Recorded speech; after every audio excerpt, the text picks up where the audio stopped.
మాలావు palazzo ఇచ్చాను. నాలావు కాదు, మాలావు. Palazzo ఇచ్చా ప్యాంటు. మాలావు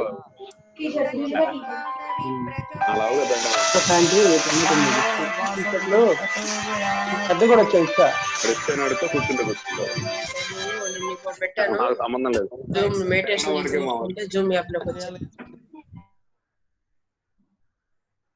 రైట్ అండి, ఒకసారి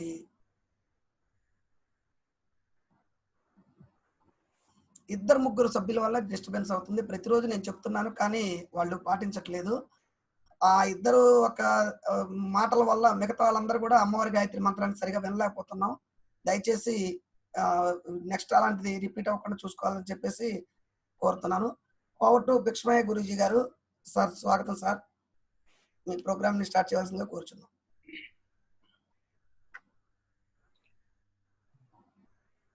జై గురుదేవ్. ఓం శ్రీ సాయిరామ్. ఓంకార బీజ రూపాయ సర్వేశాయ జగత్పతే ప్రథమాయ నమస్తుభ్యం సత్యసాయి గణాధిపా.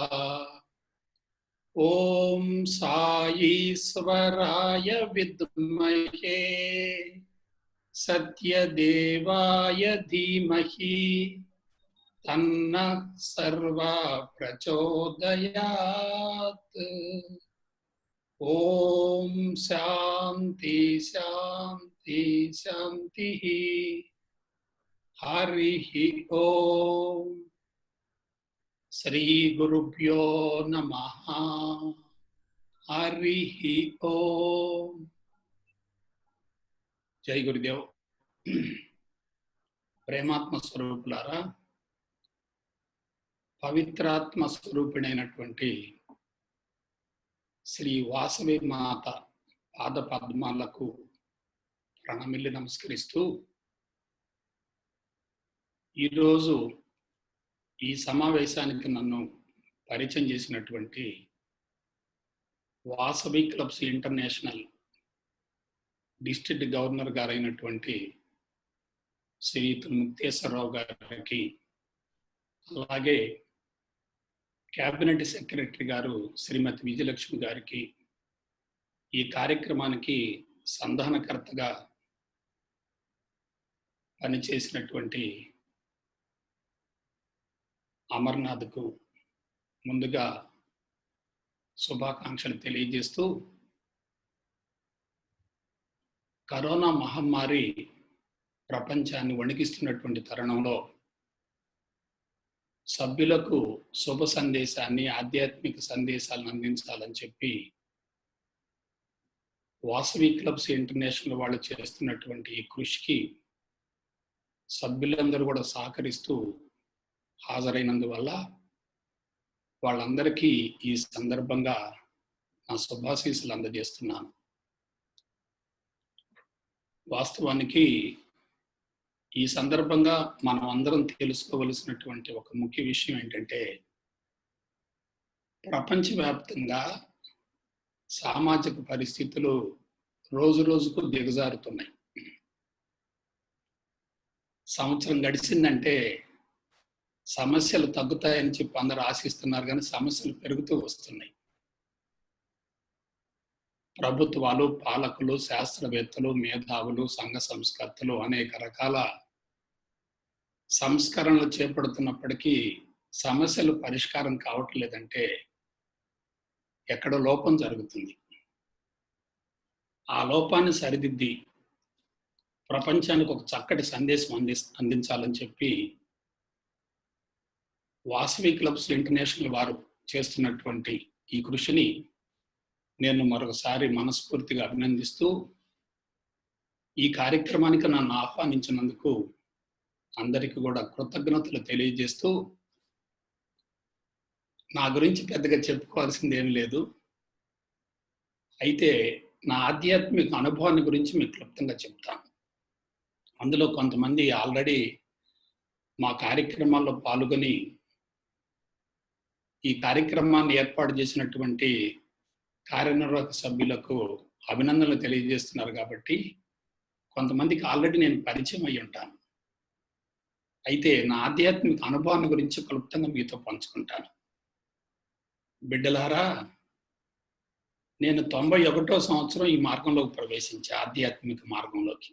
ఎందుకంటే ఈరోజు ఆ టాపిక్ కూడా ఆధ్యాత్మికత ఆవశ్యకత, దీన్నే నెసెసిటీ ఆఫ్ స్పిరిచువాలిటీ అంటారు. చాలా మంచి టాపిక్, అందరూ తెలుసుకోవలసింది.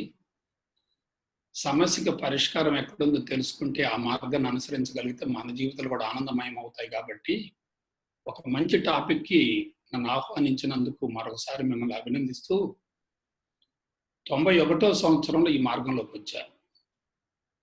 దాదాపుగా 3 దశాబ్దాలు పూర్తిగా వస్తుంది. ఒక లెక్చరర్గా ఉంటూ వృత్తిలో కొనసాగుతూ అకస్మాత్తుగా ఆధ్యాత్మిక మార్గంలోకి రావాల్సిన అవసరం వచ్చిందని చెప్పి మీరు అడగొచ్చు. దానికి నా సమాధానం ఏంటంటే, ఒక లెక్చరర్గా నేను వృత్తిలో కొనసాగుతూ విజయవంతమైన జీవితాన్ని గడుపుతున్నప్పటికీ నా జీవితంలో అసంతృప్తి, లోటు, కొరత నిరంతరం వేధిస్తూ ఉన్నాయి, నన్ను వెంటాడుతూ ఉన్నాయి. అదేమిటంటే, మా తల్లిదండ్రుల ద్వారా నాకు అతి భయంకరమైనటువంటి కొన్ని జబ్బులు సంక్రమించాయి. తల్లిదండ్రుల ద్వారా అంటే మా అమ్మా నాన్నకి నేను 11వ సంతానం. 11వ సంతానం కావటం వల్ల శారీరకంగా మానసికంగా వాళ్ళు బలహీనం అయ్యేటటువంటి తరుణంలో నాకు జన్మనిచ్చారు. కాబట్టి వాళ్ళు నాకు శరీరం ఇచ్చారు, జీవితాన్ని ఇచ్చారు, ఆస్తులు ఇచ్చారు, నన్ను కష్టపడి పెంచి పెద్ద చేశారు. కానీ వాళ్ళ ద్వారా సంక్రమించినటువంటి జబ్బులు మాత్రం నన్ను వేధిస్తూ ఉన్నాయి. లెక్చరర్గా నేను జీవితాన్ని కొనసాగిస్తున్నప్పటికీ 2-3 చెప్తాను. ఒకటి, నా ఒంటి మీద మా నాన్నగారి ద్వారా సంక్రమించినటువంటి అతి భయంకరమైనటువంటి సోరియాసిస్ అనబడేటటువంటి మొండి చర్మ వ్యాధి ఉంది, సోరియాసిస్. రెండవది, మా వంశంలో పూర్వీకుల నుంచి ఒక టీబీ ఉంది, ట్యూబర్కులోసిస్, ఊపిరితిత్తుల యొక్క నిమ్మంటారు, అది నాకు సంక్రమించింది. అలాగే మా అమ్మగారి ద్వారా నాకు సడన్గా పక్షవాతం వచ్చింది. విరోచన బద్ధకం, రెసిస్టెన్స్ పవర్ లేకపోవటం, మైగ్రేన్ తలనొప్పి రావటం, చికాకు కోపం ఎక్కువగా ఉండటం, వృత్తిలో సరిగా రాణించలేకపోవటం, ఇవన్నీ నన్ను వేధిస్తూ ఉన్నాయి.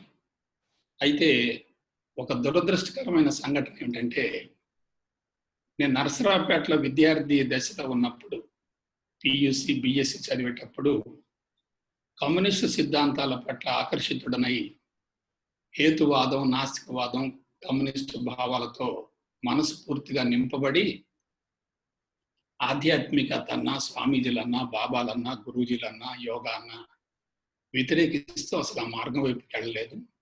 నేను 91వ సంవత్సరం యోగాలోకి ప్రవేశించలేదు. ఏదో వర్గ పోరాటం ఉండేది నా మనసులో. అయితే జబ్బులు తొలగించుకోవాలి, ఆరోగ్యాన్ని పొందాలి, రిటైర్ అయ్యేంత వరకు వృత్తిలో కొనసాగాలి, నా భార్యకు బిడ్డలకు న్యాయం చేయాలి, వృత్తిలో సమర్థవంతంగా రాణించాలనేటటువంటి ఒక ఆలోచనతోటి అన్ని మార్గాలను చూశాను. అల్లోపతి చూశాను, హోమియోపతి చూశాను, ఆయుర్వేదం చూశాను, నాటు చూశాను, సిద్ధ చూశాను, అన్ని వైద్య రంగాలను టచ్ చేశాను. కొద్దిగా నాకు ఉపశమనం ఎక్కడొచ్చిందంటే హోమియోపతిలో వచ్చింది. అందుకని హోమియోపతి బాగా స్టడీ చేశాను. అయితే పూర్తి పరిష్కారం దొరకలేదు. అందుకని జబ్బుల నుంచి బయటపడటం కోసం, కేవలం ఆరోగ్యాన్ని పొందటం కోసమే 91వ సంవత్సరంలో చిలకలూరుపేటలో యోగాలోకి ప్రవేశించాను. 91వ సంవత్సరం ప్రవేశించినప్పుడు నాకు మిగతా విషయాల కన్నా కూడా అసలు ఆధ్యాత్మికతలు ఏముంది అని తెలుసుకోవాలనేటటువంటి తపన, ఆరాటంతో వాళ్ళు చెప్పే సబ్జెక్టును బాగా ఆసక్తిగా వినేవాడిని. ఉదయం క్లాస్కి అటెండ్ అయ్యేవాడిని, సాయంత్రం క్లాస్కి అటెండ్ అయ్యేవాడిని. ఆ తర్వాత ఇంటికి వచ్చిన తర్వాత పడుకుంటే తెల్లవారుజాము 1:30-2ంటికి నాకు మెలకు వచ్చేది. మెలకు వచ్చిన తర్వాత వాళ్ళు చెప్పిన సబ్జెక్ట్ ఆలోచించుకుంటా ఉండేవాడిని. 2 వారాల క్లాస్ పూర్తయింది, అంటే 14 రోజుల క్లాస్ పూర్తయింది. ఇక్కడ మీకు కన్క్లూజన్ చెప్తున్నాను. 14 రోజుల క్లాస్ పూర్తయిన తర్వాత క్లాసు చివరి రోజు చివరి గడియలో వింటున్నారు కదా, చివరి రోజు చివరి గడియలో లాస్ట్ స్టేజ్లో నా కళ్ళమ్మటి నీళ్ళు వచ్చినాయి. ఎందుకు నీళ్ళు వచ్చినాయి అంటే, అమృతాన్ని పోగొట్టుకొని విషం వైపుకి ఎందుకు పయనించాను, ఇటువంటి అద్భుతమైనటువంటి మహోన్నతమైన కళాత్మక జీవన విధానం ఉండి కూడా నేను ఎందుకు ఈ మార్గానికి ఇంతవరకు రాలేకపోయాను, పైగా వ్యతిరేకిస్తూ ఉన్నానని చెప్పి నేను చేసిన తప్పుకి పొరపాటుకి కళ్ళమ్మటి నీళ్ళు వచ్చాయి. 14 రోజుల క్లాస్ పూర్తయిన తర్వాత శారీరకంగా పెద్దగా మార్పు రాలేదు, కానీ మానసికంగా కొద్దిగా పరివర్తన జరిగింది. నేను చేసిన తప్పుకి పొరపాటుకి పశ్చాత్తాపం కలిగింది. 14 రోజుల క్లాస్ అయిపోయిన తర్వాత ఆధ్యాత్మికత గురించి ఒక కంక్లూజన్కి వచ్చాను. ఇప్పుడు మీకు అది చెప్తాను. వ్యక్తి సమస్యలకు, కుటుంబ సమస్యలకు, సామాజిక సమస్యలకు, ప్రపంచ సమస్యలకు, ప్రకృతి సమస్యలకు మళ్ళొకసారి చెప్తాను. వ్యక్తి సమస్యలకు, కుటుంబ సమస్యలకు, సామాజిక సమస్యలకు, ప్రపంచ సమస్యలకు, ప్రకృతి సమస్యలకు, ఇవాళ ప్రపంచం ఎదుర్కొంటున్నటువంటి అన్ని రకాల సమస్యలకు, for all the problems, spirituality is the only solution. అన్ని సమస్యలకు సమూల శాశ్వత పరిష్కారం ఒక ఆధ్యాత్మిక మార్గంలో ఉంది. నేను కేవలం ఆరోగ్యాన్ని పొందాలని చెప్పి ఆ మార్గంలోకి ప్రవేశించాను, కానీ ఆ మార్గంలో అమృతం ఉందనేటటువంటి విషయాన్ని నేను అప్పుడే తెలుసుకొని పాత జీవితానికి సమూలంగా తెరవేసి క్రొత్త జీవితాన్ని ప్రారంభించి, నూతన జీవితాన్ని ప్రారంభించి, ఒక మాట చెప్తాను, ఆధ్యాత్మిక పిచ్చిలో పడ్డాను. ఆధ్యాత్మికత కాదు, ఆధ్యాత్మిక పిచ్చిలో పడ్డా. భగవద్గీతలో ఏముంది, రామకృష్ణ పరమహంస ఏం చెప్పాడు, వివేకానందులు వారు ఏం చెప్పారు, పరమహంస యోగానందులు వారు ఏం చెప్పారు, స్వామి అభేదానంద్ ఏం చెప్పాడు, ఇటువంటి విషయాలు మొత్తం విపరీతంగా చదవటం మొదలుపెట్టాను. అన్నీ చదివిన తర్వాత చదువుతున్నప్పుడే నాకు మరో కన్క్లూజన్ వచ్చింది. ఆ జాగ్రత్తగా వినండి. స్వామి అభేదానంద అనేటటువంటి రామకృష్ణ పరమహంసల వారి యొక్క శిష్యులు ఒక మాట చెప్పాడు. Through yoga and spirituality you can create new body with your infinite sensitive and valuable mind అన్నాడు. బిడ్డలారా, తెలుగు మాట చెప్తాను. యోగా ద్వారా ఆధ్యాత్మికత ద్వారా క్రొత్త శరీరాన్ని సృష్టించుకోవచ్చు అన్నాడు. సున్నితమైన, విలువైన, సూక్ష్మమైన, అనంతమైనటువంటి మేధస్సుతోటి క్రొత్త శరీరం సృష్టించుకోవచ్చు అన్నాడు. బిడ్డలారా, మీకు ఇంకొక మాట చెప్తున్నాను. ఆధ్యాత్మిక మార్గంలో ప్రవేశించి క్రమం తప్పకుండా సాధన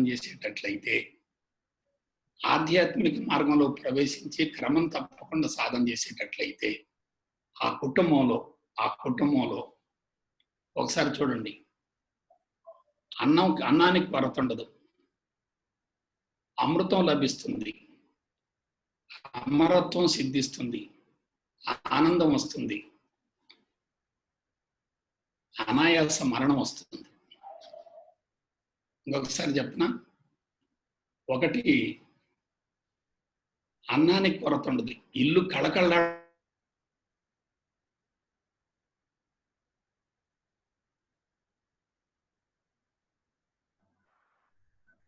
గురుగారు వాయిస్ ఆగిపోయిందండి.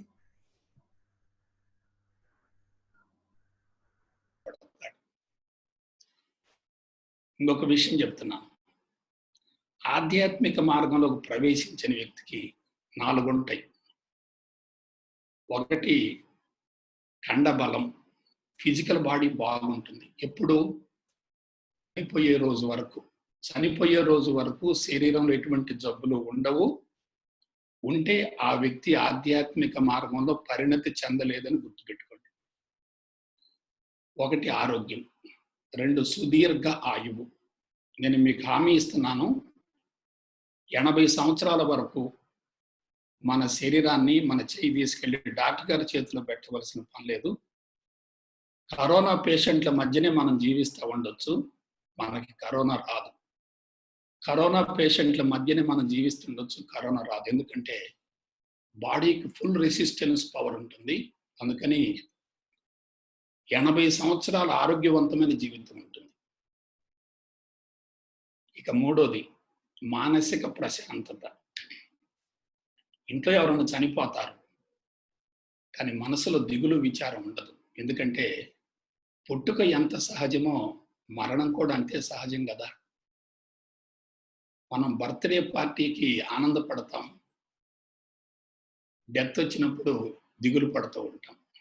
కానీ ఆధ్యాత్మికవేత్తకి బర్త్ డెత్ 2 ఒకే రకంగా ఉంటాయి. అదే మానసిక ప్రశాంతత. 4వది ఆనందం. ఆనందంగా జీవించే వ్యక్తి బయట యాక్షన్ ఉన్నా లోపల రియాక్షన్ ఉండదు, బయట మోషన్ ఉండా లోపల ఎమోషన్ ఉండదు. ఇంకొకసారి మళ్ళా చెప్తున్నాం, బాగా గుర్తుపెట్టుకోండి. ఎందుకంటే ఆరోగ్యం ఉన్న తర్వాత ప్రపంచంలో ఏమి లేకపోయినా పర్వాలేదు. ఆరోగ్యం పోయిన తర్వాత ₹1,00,00,000 ఆస్తున్నా సరే అది మొత్తం బొడిదిలో పోసిన పన్నీరు. ఇవాళ ఎంతో మంది 4 పదులు నిండకుండానే అతి భయంకరమైన జబ్బులకు గురై జీవితాన్ని వృధా చేసుకుంటున్నారు. నా సలహా ఏమిటంటే జీవిత చరమాంకంలో పునశ్చరణం చేసుకొని ఏదో కోల్పోయాను అనేటటువంటి బాధతో జీవితాన్ని ముగించే కన్నా అడుసు దొక్కనేలా కాలు గడగనేలా అన్నట్టు మనం ముందే జాగ్రత్త పడటం చాలా అవసరం. ఇంకొక 4 చెప్తాను. 1 ఖండబలం ఉంటుంది, 2 అర్ధబలం ఉంటుంది. అర్ధబలం డబ్బులకి ఎటువంటి కొరత ఉండదు, అదనంగా డబ్బులు ఉండకపోవచ్చు, కానీ చనిపోయే రోజు వరకు ఆర్థిక కొరత రాదు, ఫ్యామిలీకి కూడా ఎటువంటి కొరత రాదు. 1 ఖండబలం, 2 అర్ధబలం, 3 అంగబలం. మీరు ఎటువంటి చిన్న కార్యక్రమాన్ని చేపట్టినా సరే, మీ చుట్టూ ఉన్న వ్యక్తులు పరుగులు తీస్తూ వచ్చి మీ కార్యక్రమాన్ని విజయవంతం చేస్తారు. మీరు ₹1,00,00,000 ప్రాజెక్టు చేపట్టండి. మీలో గనక సమాజం పట్ల స్పందన ఉండి బాధ్యత ఉంటే పరిగెత్తుకుంటూ వచ్చి వాళ్ళే మన కార్యక్రమాన్ని నెరవేరుస్తారు. కాబట్టి ఆలోచించండి. 1 ఖండబలం, 2 అర్ధబలం, 3 అంగబలం, 4వది ఆత్మబలం. ఒక బిల్డింగ్ కట్టాలంటే 4 వైపులా 4 దిక్కులు ఉండాలి, 4 స్తంభాలు ఉండాలి, పిల్లర్స్ ఉండాలి. 4 వైపులు 4 పిల్లర్స్ ఉంటే తప్ప ఆ బిల్డింగ్ కరెక్ట్గా నిలబడదు. అలాగే మనిషి జీవితం పరిపూర్ణం కావాలంటే ఖండబలం ఉండాలి, అర్ధబలం ఉండాలి, అంగబలం ఉండాలి, ఆత్మబలం ఉండాలి. ఒక మాట చెప్పాలంటే ఫిజికల్ స్టామినా ఉండాలి, ఫైనాన్షియల్ స్టామినా ఉండాలి, సోషల్ స్టామినా ఉండాలి, స్పిరిచువల్ స్టామినా ఉండాలి. ఇక ఆ జీవితం ఎలా ఉంటుందో ఊహించుకుంది ఒకసారి. సో జీవితాన్ని పరిపూర్ణం చేసుకొని జీవిత పరమార్థం నెరవేర్చుకొని మరలా జన్మ లేకుండా జీవితాన్ని ముగించాలంటే ఈ మార్గం తప్ప వేరే ప్రత్యామ్నాయం లేదు. నెక్స్ట్, ఈ సందర్భంగా మీకు ఒక హామీ ఇస్తున్నాను, జాగ్రత్తగానండి. మీరు ఆధ్యాత్మిక మార్గంలో ప్రవేశించి ఆనందాన్ని, మనశ్శాంతిని, ఆయువుని, ఆరోగ్యాన్ని పొందాలంటే కఠోరంగా సాధన చేయాల్సిన పని లేదు, రుచులు అణుచుకోవలసిన పని లేదు, సంసార జీవితానికి దూరంగా ఉండవలసిన అవసరం లేదు, వృత్తి వ్యాపారం వదులుకోవలసిన పని లేదు, సంపాదన తగ్గించుకోవలసిన పని లేదు, గడ్డాలు పెంచుకోవలసిన పని లేదు, వేషం మార్చుకోవలసిన పని లేదు, కొండగుహలకు వెళ్ళవలసిన అవసరం లేదు, కందమూలాలు భుజించవలసిన పని లేదు, సన్యాసం పుచ్చుకోవలసిన పని లేదు. మీ ఇంట్లో ఉంటూ భార్య బిడ్డలతో ఉంటూ సంసార యుక్తాన్ని కొనసాగిస్తూ వృత్తిలో ఉంటూ వ్యాపారంలో ఉంటూ దైనందిన కార్యక్రమాల్లో పాల్గొంటూ ఆధ్యాత్మికంగా పరిణతి చెందొచ్చు. ఇది భిక్షమయ్య గురూజీ మీకు ఇచ్చేటటువంటి హామీ. నెక్స్ట్ ఇంతవరకు అయిపోయింది సెక్షన్. ఇక నెక్స్ట్ పార్ట్కి వెళ్దాం.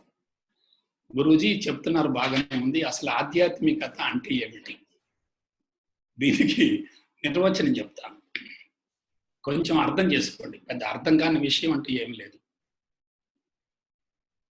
కనిపించేటటువంటి స్థూల జగత్తు, మన కంటికి కనిపించేటటువంటి స్థూల జగత్తు లేక ప్రకృతి దేని నుండి అయితే ఆవిర్భవించిందో దాని గురించి శాస్త్రయుక్తంగా తెలుసుకొని అనుభవంలోకి పొందటమే ఆధ్యాత్మికత. దీన్ని విడమని చెప్తాను. కనిపించేటటువంటి స్థూల జగత్తు మొత్తం కూడా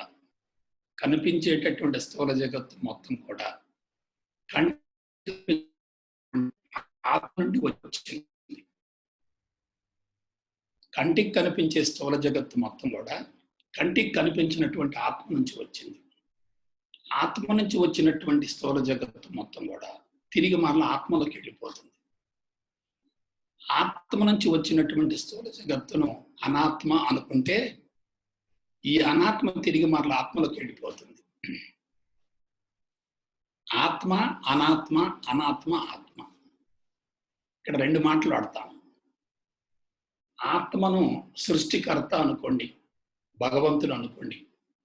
ఆత్మను భగవంతుడు అనుకోండి. అనాత్మ ఏమిటంటే భౌతిక జగత్తు సృష్టి అవుతుంది.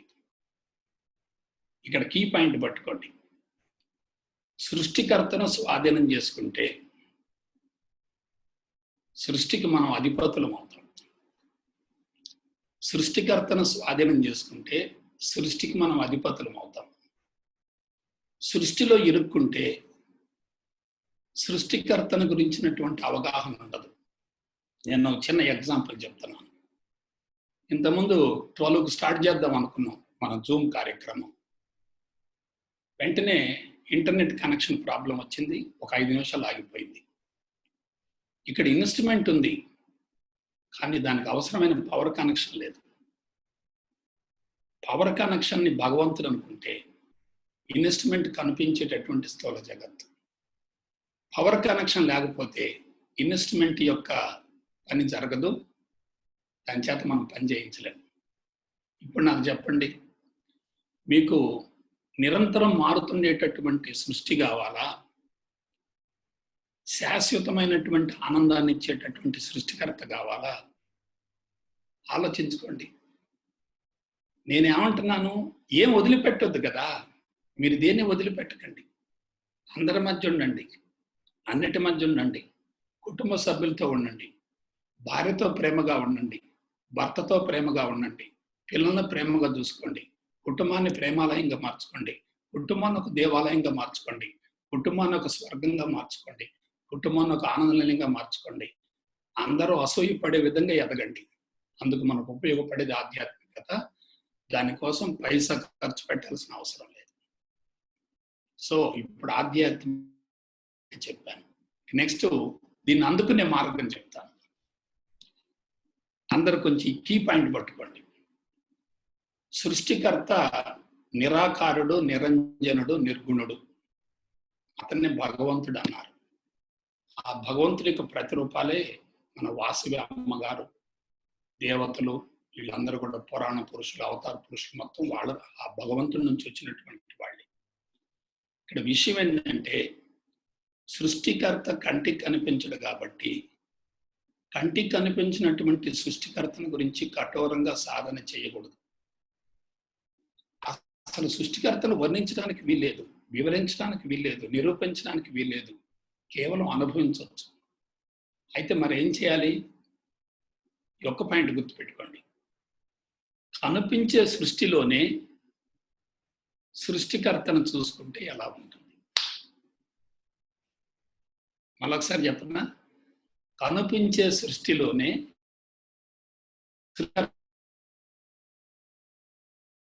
ఉంది. ఆ భార్యలో వాసవమాత కనపడుతుంది కదా. ఎదురుగా భర్త ఉన్నాడు, ఆ భర్తలో బ్రహ్మ విష్ణు మహేశ్వరులు కనపడతారు కదా, పిల్లలు ఉన్నారు, భక్త ప్రహ్లాదుడు కనపడతాడు, మార్కండేయులు కనపడతారు. ఇంకా మనం ఎక్కడికి వెళ్ళాల్సిన పని ఏంటి? సర్వత్రా వ్యాపించున్నటువంటి భగవంతుణ్ణి కనిపించేటటువంటి వ్యక్తులలో చూడగలిగితే భగవంతుడి కోసం అన్వేషణ చేయాల్సిన పని ఏంటి? ఇది టెక్నాలజీ అంటే. ఈ విషయంలో నేను ఎప్పుడైతే గత 30 ఏళ్ళుగా చేసినటువంటి ప్రయోగం సఫలీకృతమైందో అప్పుడు నాకు దీని గురించి సశాస్త్రీయంగా అందరికి తెలియజేయాలనేటటువంటి తపన ఆరాటం మొదలైంది. 2018 సంవత్సరం వరకు 2018 వరకు నా జబ్బులు తగ్గుతూ వచ్చాయి. ఇవాళ 2020లో ఉన్నాను. నా శరీరంలో ఎక్కడ జబ్బు అనేది లేదు. ఒకప్పుడు జబ్బులో మయమై జీవితాన్ని కొనసాగించలేనని చెప్పి నిరాశ చెందినటువంటి నేను ఇవాళ జబ్బుల మొత్తం నుంచి బయటపడి సంపూర్ణ ఆరోగ్యంతో జీవిస్తూ శారీరకంగా కండబలంతో మానసికంగా ప్రశాంతంగా ఉన్నానంటే ఆధ్యాత్మికత గురించి ఇక వేరే ఆలోచించవలసిన అవసరం ఎందుకు? ప్రత్యక్షంగా రుజువు నేను ఉన్నాను కదా. కాబట్టి మరొకసారి చెప్తున్నాను, సింప్లెస్ట్ గా ఉన్నటువంటి ఆధ్యాత్మికతను కాంప్లికేటెడ్ కాకుండా సింప్లెస్ట్ గా స్వీకరిస్తే, నేను మరొకసారి చెప్తున్నాను, చనిపోయే రోజు వరకు ఒక ఇంజెక్షన్ చేయించుకునే పని లేదు, మాత్రం మింగే పని లేదు, టానిక్ దాగే పని లేదు, ఎవరి చేత చేయించుకునే పని లేదు, ఎవరి మీద ఆధారపడే పని లేదు, ఎవరికి భారం కాకూడదు, ఎవరిని మోయకూడదు, ఎవరి చేత మోయించుకోకూడదు, ప్రశాంతంగా జీవితాన్ని ముగించవచ్చు. ఇది ఆధ్యాత్మికతలోని కీలకాంశం. సో ఆ సెక్షన్ అయిపోయింది. ఇక నెక్స్ట్ ముందుకు వద్దాం. ఈ ఆధ్యాత్మికత యొక్క అవసరం ఏంటండి? ఆవశ్యకత. దీన్ని క్లుప్తంగా చెప్తాను, అందరు చూడండి ఒకసారి. నాకు తెలిసినంత వరకు సిద్ధాంతాన్ని బోధించడం చాలా సులభం, అనుభవంలోకి పొందడం చాలా కష్టం. స్వామీజీలు కానీ, బాబాలు కానీ, గురువుజులు కానీ వేదిక మీద కూర్చొని ఆధ్యాత్మికతను గురించి బాగా చెప్తున్నారు, చాలా మంచిది. కానీ ఎంతమందిలో మార్పు వస్తుంది? ఎందుకు మార్పు రావట్లేదంటే, సిద్ధాంతం ఆకర్షణీయంగా ఉంటుంది, కానీ ఆచరణ మాత్రం కష్టసాధ్యంగా ఉండదు, కష్టంగా ఉంటుంది. ఎప్పుడైతే సిద్ధాంతం ఆకర్షణీయంగా ఉంటుందో కొన్ని లక్షల మంది ఆకర్షితులు అవుతారు. కానీ ఎందుకు పరిణతి చెందలేకపోతున్నారంటే, తెలుసుకున్న దాన్ని అనుభవంలోకి పొందలేకపోతున్నారు.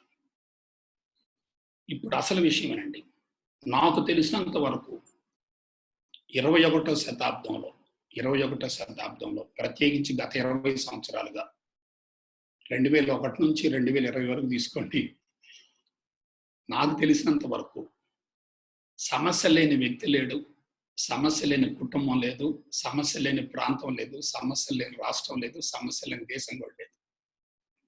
ఇవాళ ఆంధ్ర తెలంగాణ తీసుకొని నీళ్ల కోసం కొట్లాడుతున్నారు. వ్యక్తికి సమస్యలు ఉన్నాయి, కుటుంబానికి సమస్యలు ఉన్నాయి, సమాజానికి సమస్యలు ఉన్నాయి, రాష్ట్రాలకు సమస్యలు ఉన్నాయి, దేశాలకు సమస్యలు ఉన్నాయి. అసలు సమస్య లేని ప్రాంతమే లేదు. సమస్యల నుంచి బయటపడకపోతే మనసంతా సమస్య చుట్టూ తిరుగుతూ ఉంటుంది.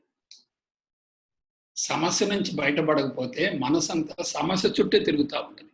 ఇప్పుడు మీరు నా ప్రసంగం వింటున్నారు, కానీ మీకు ఒక కుటుంబంలో ఒక పెద్ద ఆపద వచ్చింది, మీ పిల్లాడికి భయంకరమైన జబ్బు చేసింది, లేదు లాక్డౌన్లో ఎక్కడో చిక్కుని పోయాడు. ఇప్పుడు నేను ప్రసంగం చెప్తా ఉన్నాను, కళ్ళు నన్ను చూస్తూ ఉంటాయి, మీ మనసు మాత్రం మీ కొడుకు మీదనే ఉంటుంది. అంటే సమస్య నుంచి బయటపడే అవకాశం లేని స్థితిలో ఇవాళ మానవుడు సమస్యల సుడిగుండంలో ఇరుక్కున్నాడు. ఇంకొక మాట వాడతాను, బాగా గుర్తుపెట్టుకోండి, భవిష్యత్తులో సమస్యలు ఇంకా పెరుగుతాయి, తగ్గే అవకాశమే లేదు. సంవత్సరం గడిచిందంటే మానవ జీవితం సంక్షోభంలో పడుతుంది. దానికి బెస్ట్ ఎగ్జాంపుల్ చెప్తాను. ఇవాళ ఈ భూతాపానికి ప్రాణులు మొత్తం ఎంత విలవిల్లాడిపోతున్నాయి మీరు ఆలోచించండి. భూతాపానికి ఒక 100 ఏళ్ల క్రితం భూమి ఇంత వేడిగా లేదు. ఇవాళ ఏమైంది? భూతాపం బాగా పెరిగిపోతుంది. భూతాపం ఇంతగా పెరుగుతున్నప్పుడు మనిషి దైనందిన కార్యక్రమాల్లో ప్రశాంతంగా ఎలా పాల్గొంటాడు మీరు ఆలోచించండి. కాబట్టి సమస్యలు పెరుగుతున్నాయి. నుంచి బయటపడే అవకాశం లేదు. ఆ సమస్య నుంచి బయటపడేటటువంటి అవకాశం ఏందో నేను సైన్స్ పరంగా వివరిస్తాను. ఒకసారి చూడండి. మీరు చేపట్టిన కార్యక్రమం ఈ స్థాయిలో ఉండి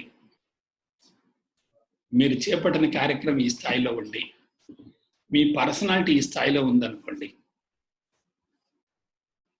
మరొకసారి ఆలోచించండి. మీరు చేపట్టిన కార్యక్రమం ఈ స్థాయిలో ఉండి మీ పర్సనాలిటీ ఈ స్థాయిలో ఉంటే ఏమవుతుంది? మానసిక ఒత్తిడి పెరుగుతుంది. కుటుంబంలో కానీ, వృత్తిలో కానీ, సమాజంలో కానీ, దైనందిన కార్యక్రమాల్లో కానీ సమర్థవంతంగా రాణించలేరు. వాళ్ళు మీరు క్లబ్లలో చూస్తున్నారు, కొంతమంది మాట్లాడుతూ ఉంటే ఇంకొద్దిసేపు వినాలనిపిస్తూ ఉంటుంది. కొంతమంది మాట్లాడుతూ ఉంటే ఎప్పుడు ఆపేస్తాడు అనిపిస్తూ ఉంటుంది. కొంతమందిని చూస్తూ ఉంటే అసూయ కలుగుద్ది, కొంతమంది చూస్తూ ఉంటే జాలేస్తూ ఉంటుంది. కొంతమంది జీవితం నిండుకుండలాగా, నల్లేరు మీద బండిలాగా సాగిపోతూ ఉంటుంది.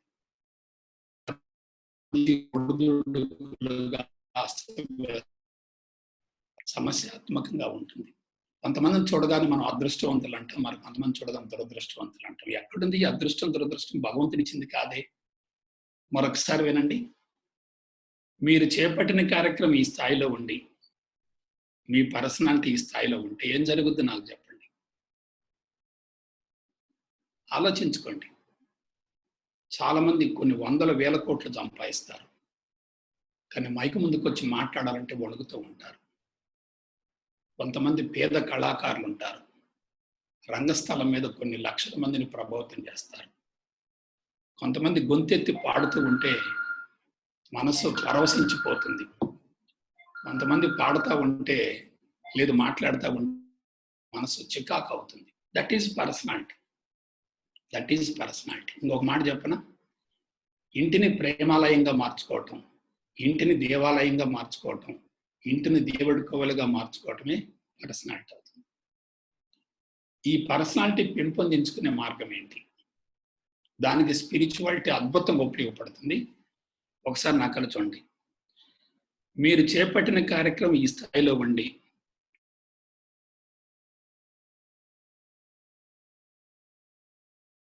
ఒక వ్యక్తి కాంపిటేటివ్ టెస్టులు రాసి ఇంటర్వ్యూకి హాజరై నెలకి 70,000 నుంచి ₹1,00,000 జీతం పొందుతూ ఉద్యోగంలో చేరాడు. అతన్ని మనం అందరం అదృష్టవంతులు అంటాం, అందులో అనుమానం లేదు. అదే వ్యక్తికి 50వ సంవత్సరం వచ్చేసరికి బైపాస్ సర్జరీ అవసరం అవుతుంది. మరి 50,000 జీతం వస్తూ ₹1,00,000 జీతం వస్తూ ఎందుకు అవసరం అవుతుంది? బైపాస్ సర్జరీ ఎందుకు అవసరం అవుతుంది? మీరు ఆలోచించండి. మరి జీతం పుష్కలంగా ఉంది, కానీ వృత్తిలోకి వెళ్ళేటప్పుడు ఒత్తిడే, వృత్తిలో కొనసాగేటప్పుడు ఒత్తిడే, ఇంటికి వచ్చినా సరే ఒత్తిడి కొనసాగుతూనే ఉంది. దాన్ని స్ట్రెస్ అనుకోండి, స్ట్రెయిన్ అనుకోండి, టెన్షన్ అనుకోండి, వాట్ ఎవర్ ఇట్ మీరు ఏదైనా పిలవండి. అదే అన్ని సమస్యలకు మూల కారణం. అంటే పర్సనాలిటీ వీక్గా ఉండటమే సమస్యలకు మూల కారణం. మరి వాటి నుంచి బయటపడటం ఎట్లండి? ఇప్పుడు చూడండి ఒకసారి. చేపట్టిన కార్యక్రమం ఇలాగే ఉండాలి.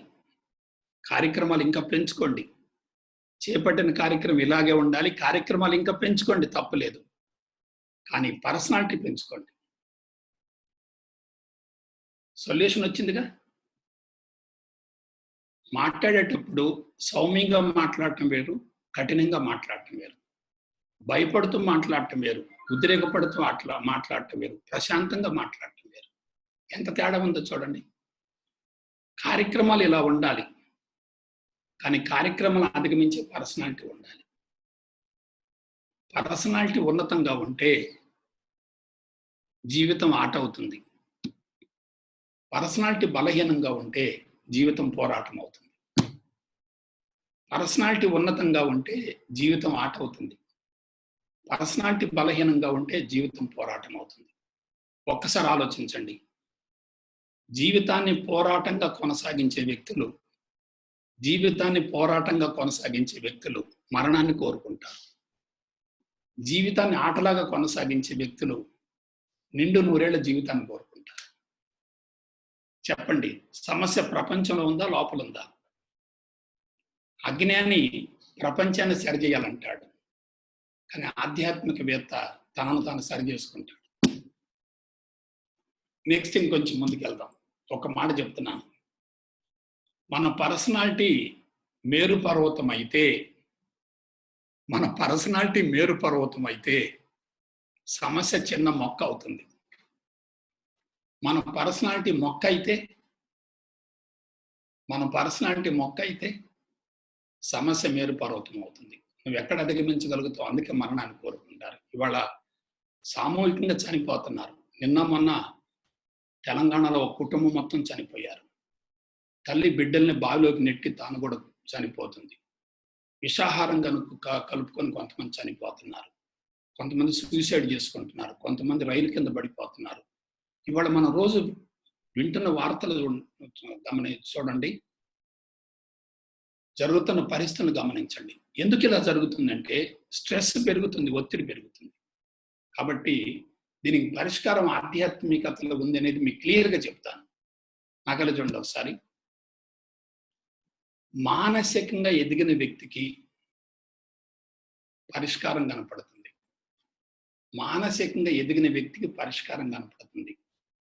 మానసికంగా కుంచుకున్న వ్యక్తికి సమస్యలు కనపడతాయి. కుంచుకుంటే సమస్యలు పెరుగుతాయి, వికసిస్తుంటే సమస్యలు కరిగిపోతాయి. దీనికి టెక్నికల్గా చెప్తాను. నేను, నా భార్య, నా పిల్లలు, నా సంసారం, నా ఆస్తులు, నా అంతస్తులు, నా ఆదాయం, నా ఖర్చు అని చెప్పి కుటుంబానికే పరిమితం అయితే అది వీకెస్ట్ పర్సనాలిటీ. నేను, నా భార్య, నా పిల్లలు, నా సంసారం, నా కుటుంబం, నా ఆస్తులు, నా అంతస్తులు, ఇదే నా ప్రపంచం అనుకుంటే ఇది పర్సనాలిటీ.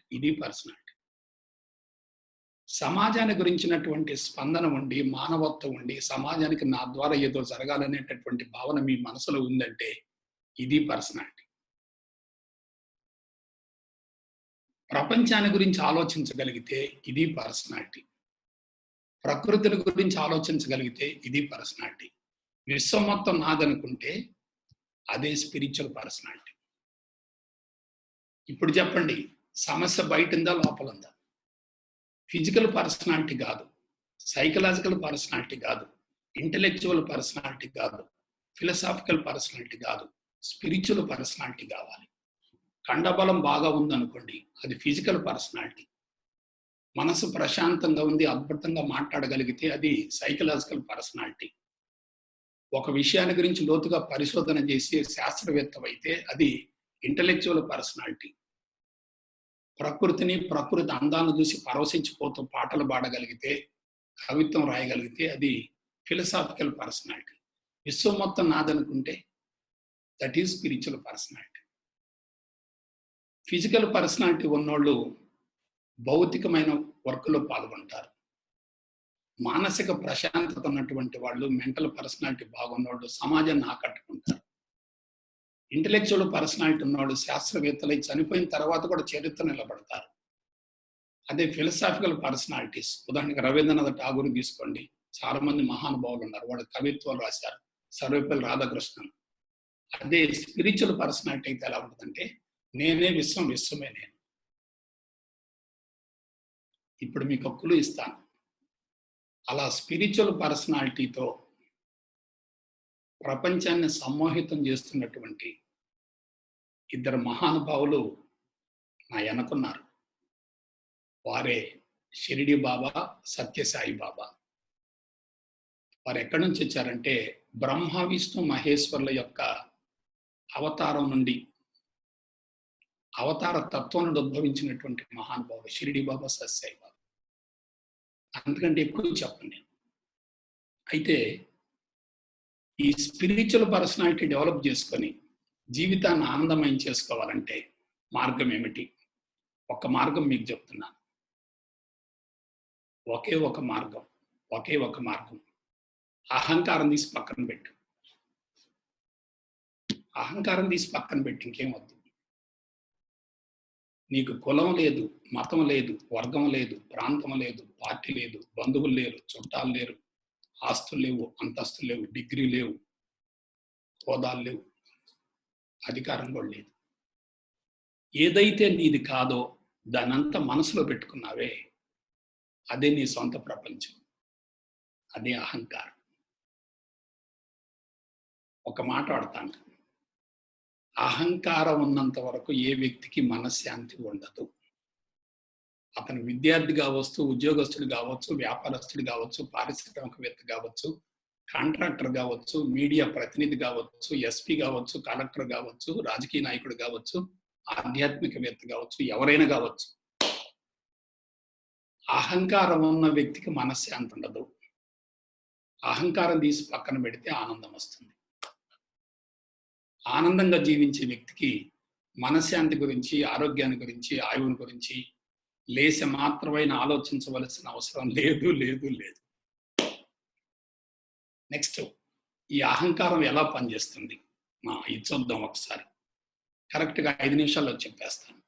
ఏమీ లేదు, మనసు మానవ జీవితంలో కీలక పాత్ర పోషిస్తుంది. మనసు అనేది మానవ జీవితంలో కీలక పాత్ర పోషిస్తుంది. ఈ మనసు 3 అంతస్తుల్లో పనిచేస్తూ ఉంటుంది. మొదటిది ఏంటంటే ఇన్ఫీరియారిటీ, దాన్నే ఆత్మ న్యూనతాభావం అంటారు. ఇన్ఫీరియారిటీ. ఒకసారి ఆలోచించండి, మీలో ఎంతమంది స్టేజి ముందుకు వచ్చి అద్భుతంగా మాట్లాడగలరు, ఎంతమంది నటించగలరు, ఎంతమంది పాట పాడగలరు, ఎంతమంది నలుగురిని ఆకట్టుకోగలరు, ఎంతమంది సమాజంలోకి దూసుకుని పోగలరు, ఎందుకు పోలేకపోతున్నారు? అదే ఇన్ఫీరియారిటీ. ఇది ఎట్లంటే, మీలో ఉన్న బలహీనతల్ని భూతద్దంలో పెట్టి చూసుకుంటూ, మీలో ఉన్న బలహీనతల్ని, నేను లావుగా ఉన్నాను, నేను నల్లగా ఉన్నాను, నేను సన్నగా ఉన్నాను, నాకు చదువు రాదు, నేను తక్కువ కులంలో ఉన్నాను, ఈ విధంగా మీ గురించి మీరు కించపరుచుకుంటూ, తగ్గించుకుంటూ, లోపాలు చూసుకుంటూ,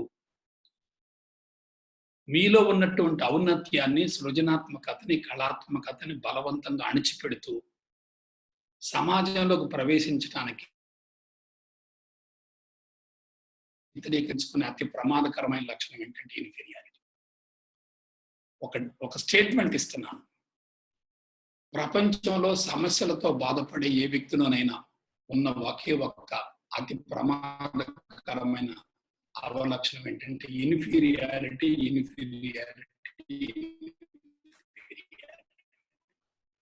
ప్రతిదానికి టెన్షన్, చుట్టాలు వస్తుంటే భయం, నలుగురు ముందుకు రావాలంటే భయం. అదే తమోగుణం అంటే. కాబట్టి ఒకసారి ఆలోచించండి, ఎప్పుడైతే ఇన్ఫీరియారిటీ ఉంటుందో మిమ్మల్ని మీరు అణుచుకుంటా ఉంటారు. దాన్నే ఆత్మహత్య సదృశ్యం అంటారు. ఇన్ఫీరియారిటీ. నెక్స్ట్, రెండో లక్షణం, ప్రమాదకరమైన లక్షణం, సుపీరియారిటీ. మీకంటే ఉన్నతమైన వ్యక్తి మీ ముందు కనపడ్డప్పుడు మీకు ఇన్ఫీరియారిటీ ఉంటుంది. మీకంటే తక్కువ స్థాయిలో ఉన్న వ్యక్తి మీ ఎదురుగా ఉంటే మీకు సుపీరియారిటీ ఉంటుంది. దీన్ని ఆధిక్యత భావం అంటారు. మరొక మాటలో చెప్పాలంటే మదం అంటారు, గర్వం అంటారు. మదం అంటారు, గర్వం అంటారు. చాలా ఉన్నాయి. కుల మదం, ధన మదం, యవ్వన మదం, అధికార మదం, విద్యా మదం, ప్రజా మదం, తపో మదం, శీల మదం, వగైరా వగైరా వగైరా. అవతల వ్యక్తిని చులకనగా చూస్తున్నావంటే అది మదం అనుకోవచ్చు, అహంకారం అనుకోవచ్చు. అవతల వ్యక్తిని చూసి నిన్ను నువ్వు బలహీనపరుచుకుంటున్నావంటే అది ఆత్మనిర్ణత భావం అవుతుంది. ఇప్పుడు ఆలోచించండి, ప్రపంచంలో ఉన్నటువంటి ఏ వ్యక్తి ఎదుర్కొంటున్న సమస్యకైన మూల కారణం ఎక్కడుందంటే ప్రపంచంలో లేదు, పర్సనాలిటీ బలహీన. అది చాలా ప్రమాదకరం. ఇది మరొక రకంగా చెప్తాను. ఇన్ఫీరియారిటీ ఉంటే సుపీరియారిటీ ఉంటుంది, సుపీరియారిటీ ఉంటే ఇన్ఫీరియారిటీ ఉంటుంది. రెండు కలిసే ఉంటే విడిపోయే ప్రసక్తి లేదు. ఈ రెండు ఉన్న వ్యక్తులకి మరొక దుర్గుణం ఉంటుంది. అదేమిటంటే తనకు సమాన స్థాయిలో ఉన్నటువంటి వ్యక్తి పక్కన ఉంటే పోటీతత్వం ఉంటుంది, కాంపిటీషన్ ఉంటుంది. చూడండి, ఆలోచించండి. Inferiority, superiority, competition. నీకు మనశ్శాంతి ఎక్కడిది? దీని గుణాల్లో చెప్తాను. మీకు తమో గుణం ఉందనుకోండి, భయము, అనుమానము, పిరికితనము, సంకోచము, దుఃఖము, బాధ, విచారము, డిప్రెషన్, ఒంటరిగా ఉందాం అనుకోవటం, చచ్చిపోదాం అనుకోవటం, నలుగురిలోకి రాలేకపోవడం. రజోగుణం అంటే కోపము, చికాకు, అసహనము, అసంతృప్తి, ఈర్ష్య, కక్ష, అసూయ, ద్వేషం, ఆరోపణ తత్వం, పోటీ తత్వం, వాళ్ళని చంపాలనుకోవటం, నరకాలనుకోవటం, హింస, దౌర్జన్యం, రక్తపాతం, వగైరా వగైరా వగైరా. అదే సత్వగుణం ఉంటే 4 పాయింట్లు: ధైర్యం, విశ్వాసం, మనోబలం, సమర్థత. మరొకసారి: ధైర్యం, విశ్వాసం, మనోబలం, సమర్థత. ఇప్పుడు చెప్పండి, మీరు ఒకసారి పరిశీలించుకోండి. చుట్టూ ఉన్నటువంటి వ్యక్తులను గమనించండి. ఏ వ్యక్తి అయినా సరే శరీరంలో నొప్పులు ఉన్నాయన్నా, మనసులో ఒత్తిడి ఉందన్నా, ఒంట్లో జబ్బులు ఉన్నాయన్నా, ఇంట్లో సమస్యలు ఉన్నాయన్నా, జీవితం అస్తవ్యస్తంగా ఉందన్నా, తప్పనిసరిగా అతనికి తమో రజోగుణాలు ఉన్నట్టు. తమోగుణం, రజోగుణం, ఈ 2 గుణాలు ఉన్న వ్యక్తికి మనశ్శాంతి ఎలా ఉంటుంది? అదే సత్వగుణం ఉంటే ధైర్యము, విశ్వాసము, మనోబలము, సమర్థత. సమస్యని సమర్థవంతంగా ఎదుర్కొనేటటువంటి స్థితి ఉంటే అతని యొక్క ఆరోగ్యాన్ని గురించి, ఆయువుని గురించి, మనశ్శాంతిని గురించి, ఆనందాన్ని గురించి, ఆధ్యాత్మిక పురోభివృద్ధి గురించి ఆలోచించవలసిన అవసరమే లేదు లేదు లేదు. కాబట్టి ఇప్పుడు నేను సొల్యూషన్ ఇస్తున్నాను. ఒక్కటే చెప్తున్నాను, మీరు ఏ రంగంలోనైనా ఉండండి, ఒక విద్యార్థిగా ఉండండి, గృహిణిగా ఉండండి, గృహస్థుగా ఉండండి, ఉద్యోగస్తులుగా ఉండండి, వ్యాపారస్తులుగా ఉండండి, పారిశ్రామికవేత్తగా ఉండండి, ఏ ప్రొఫెషన్ ఎన్నుకోండి, దాని వెనుక తప్పనిసరిగా స్పిరిచువాలిటీ ఉండాలి. అది స్పిరిచువాలిటీ ఉన్న వ్యక్తి జీవితం ఎలా ఉంటుందంటే, వచ్చిన దానికి పొంగిపోడు, పోయిన దానికి కృంగిపోడు. పుట్టినరోజు పండక్కి పొంగటం ఉండదు, ఎవరన్నా మరణిస్తే అతని గురించి బాధపడటం ఉండదు. ఒకవేళ బాధపడ్డా కొన్ని గంటలు ఉంటుంది, తర్వాత మామూలు అయిపోతారు.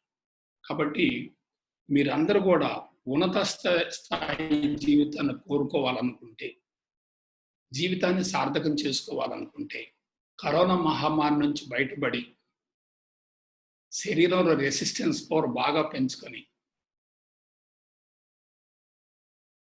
నిండు 100 ఏళ్ళు ప్రశాంతంగా ఆనందంగా జీవిస్తూ మీ చుట్టూన్నటువంటి వ్యక్తులకి మీ పర్సనాలిటీని పంచగలగాలంటే, పర్సనాలిటీ ఉన్నతంగా ఉన్నప్పుడు ఆ పర్సనాలిటీ ప్రభావం అందరి మీద పడుతుంది.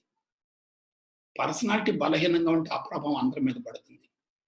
ఇంట్లో ఒక వ్యక్తి నెగిటివ్గా ఉంటే ఆ ఎఫెక్ట్ అందరి మీద పడుతుంది. భార్య నెగిటివ్గా ఉంటే ఆ ప్రభావం భర్త మీద పడుతుంది. భర్త నెగిటివ్గా ఉంటే ఆ ప్రభావం భార్య మీద పడుతుంది. భార్య భర్త ఇద్దరు నెగిటివ్గా ఉంటే ఆ ప్రభావం పిల్లల మీద పడుతుంది. భార్య భర్త ఇద్దరు కూడా ఒకే మాట ఒకే బాటగా ఉంటే ఎనర్జీ లెవెల్స్ బాగా పెరుగుతాయి. ప్రతి చిన్న విషయానికి విభేదిస్తుంటే ఎనర్జీ లెవెల్స్ మొత్తం పడిపోతాయి.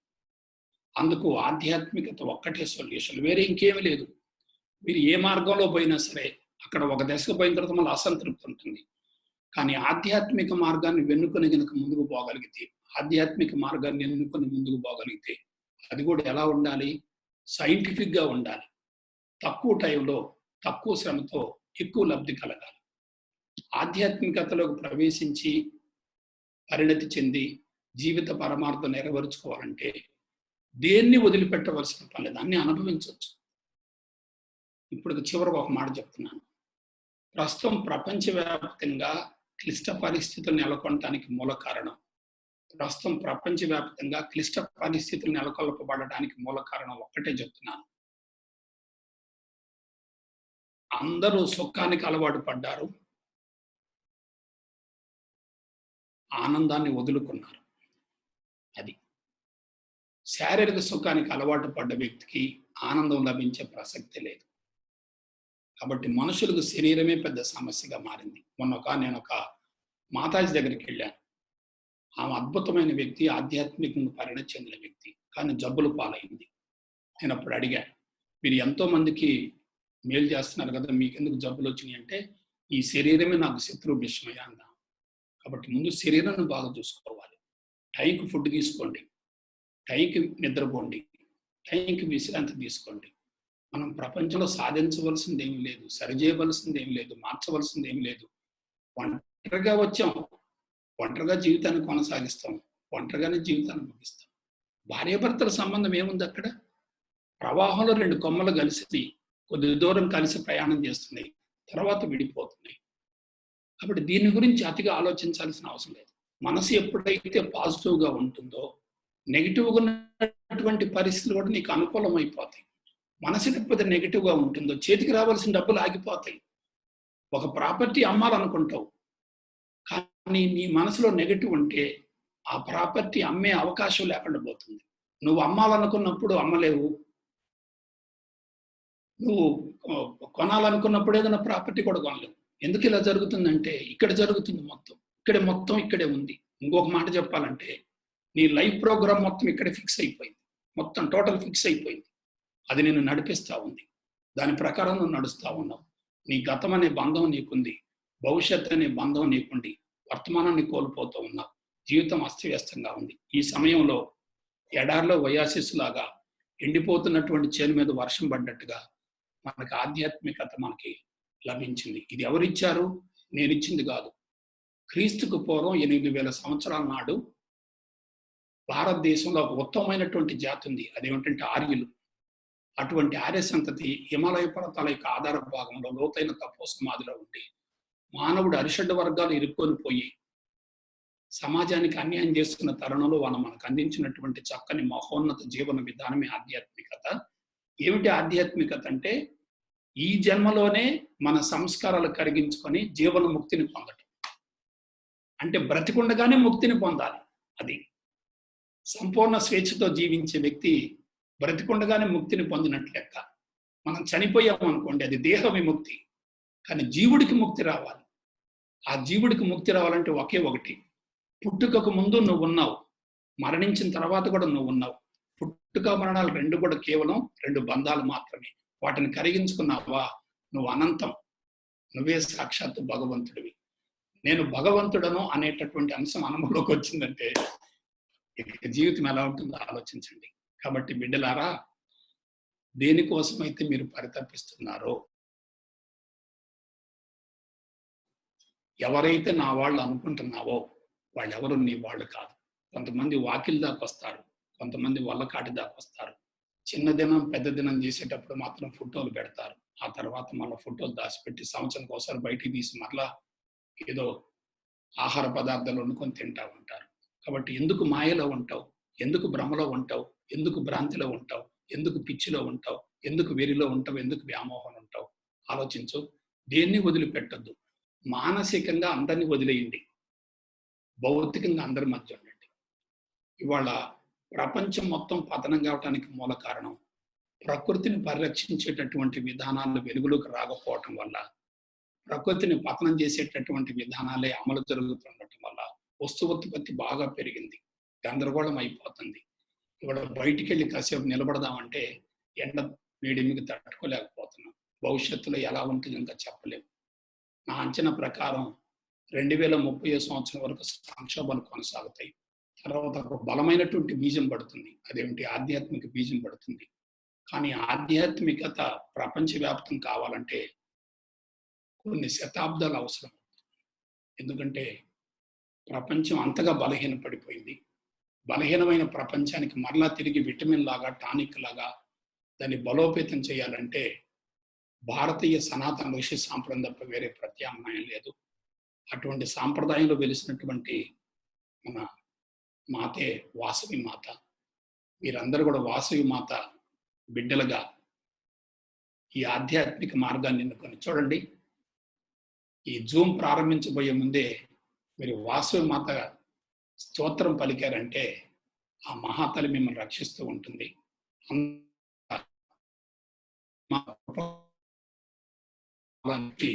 మనస వాచ కర్మణ కోరుకుంటూ నాకు ఈ అవకాశం కల్పించినటువంటి వాసవి క్లబ్స్ ఇంటర్నేషనల్ వారికి, ప్రత్యేకించి మా అమర్నాథ్కి, అలాగే విజయలక్ష్మికి, ఈ కార్యక్రమానికి కీలక పాత్ర పోషించినటువంటి డిస్ట్రిక్ట్ గవర్నర్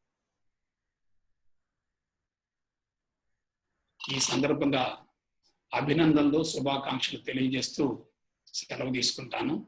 జై గురుదేవ్, జై గురుదేవ్, జై గురుదేవ్.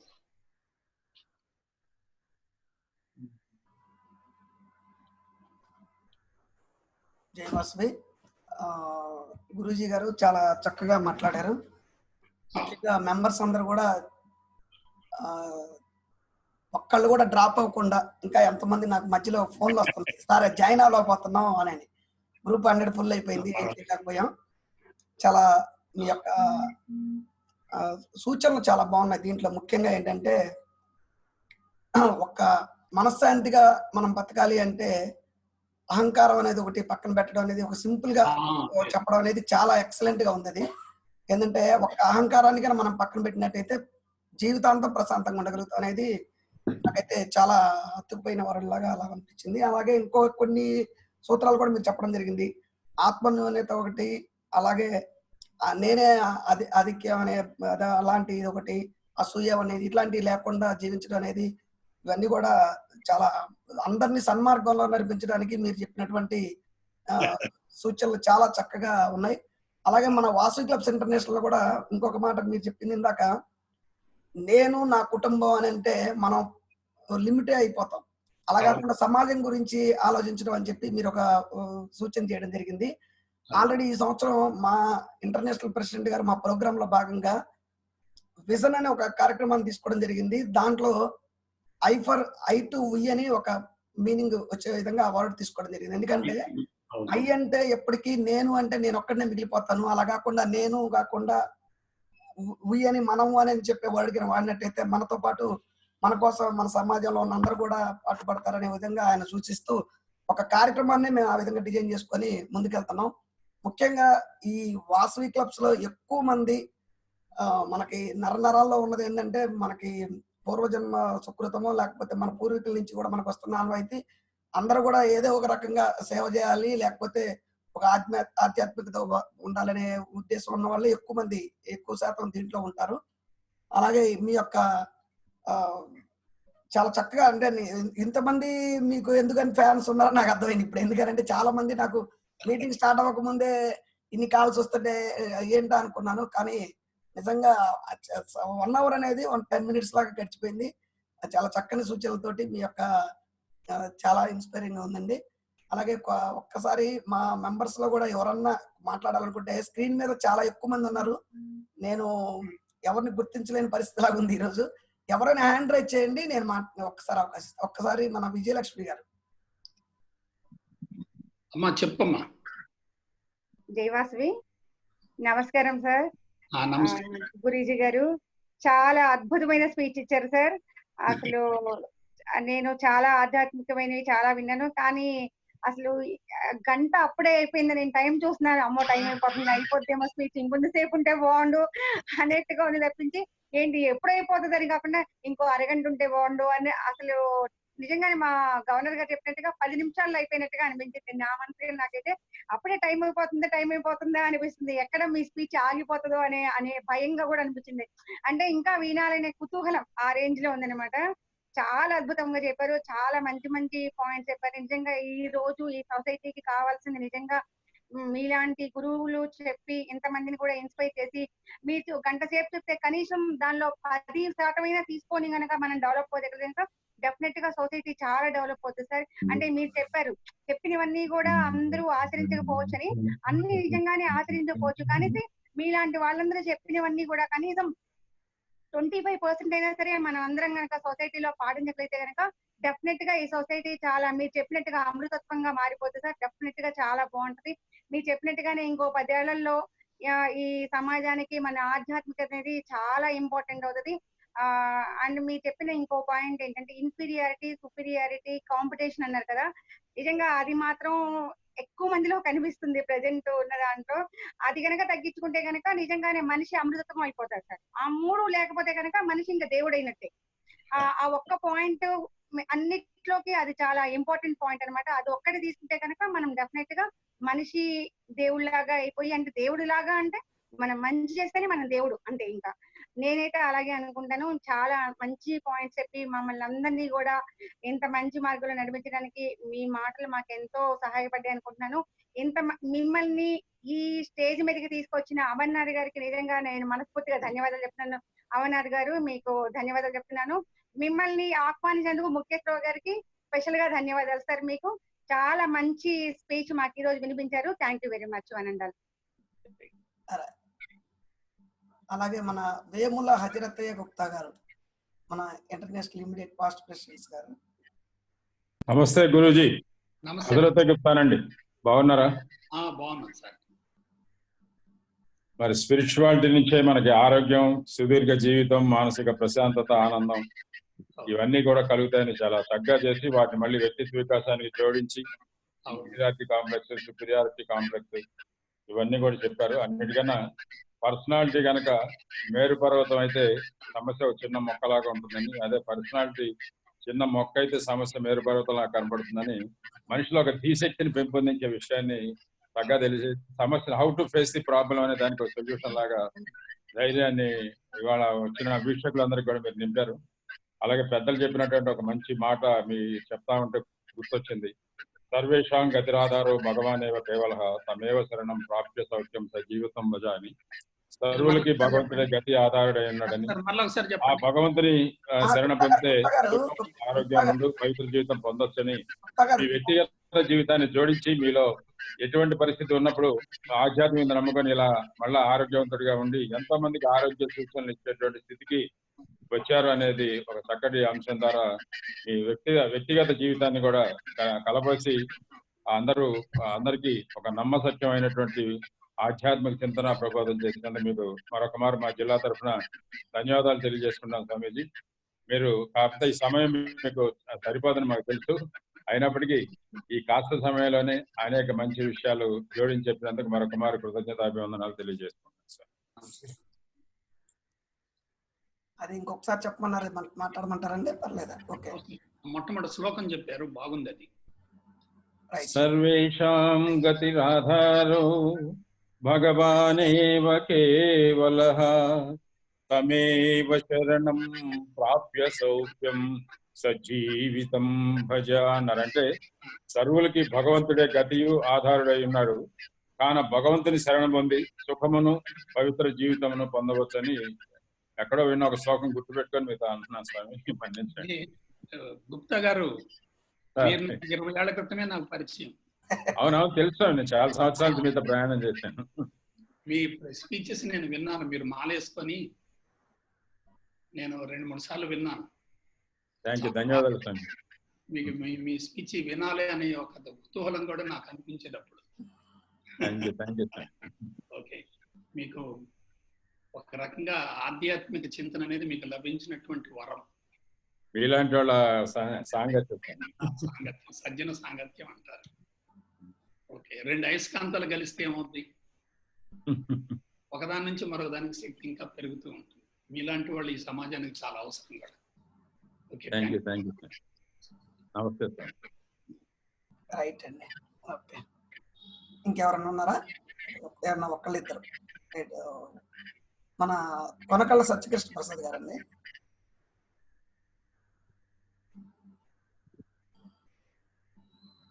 ప్రసాద్ గారు అన్మ్యూట్ చేసుకోండి. అమర్నాథ్ గారు చూసి జై వాసవి, అందరికీ నమస్కారం. జై గురుదేవ్. గురూజీ నమస్తే అండి. నేను 1995లో మీ దగ్గర క్లాస్ చేశానండి. 95 నన్ను గుర్తుపట్టే ఉంటారు. 95 సిల్వర్ జూబ్లీ గడిచింది.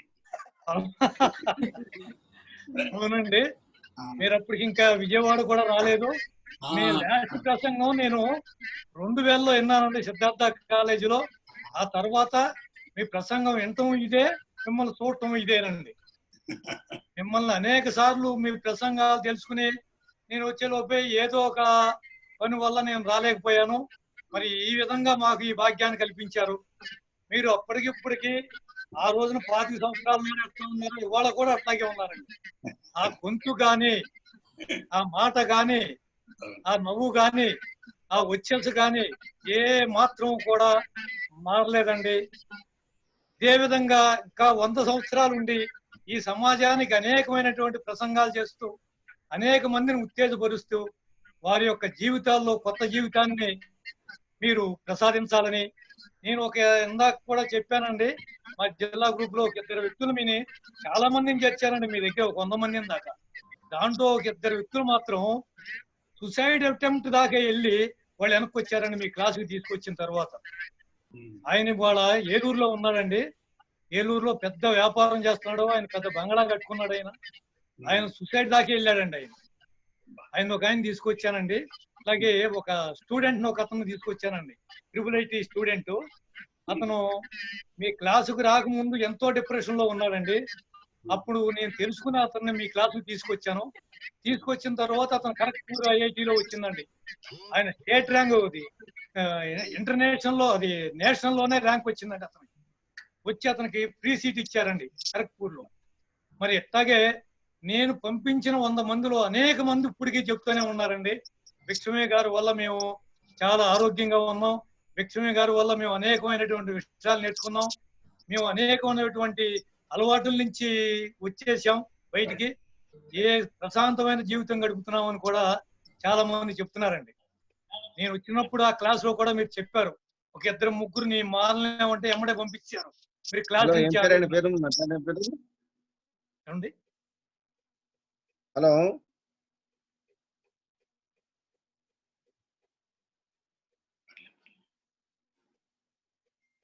గురూజీ, మరి మీరు 100 కాలాలు ఇట్లాగే సమాజానికి ప్రవచనాలు అందిస్తూ అందరినీ ఉత్తేజపరుస్తూ అందరి జీవితాల్లో కొత్త వెలుగులు నింపాలని కోరుకుంటూ జై గురుదేవ్. జై గురుదేవ్.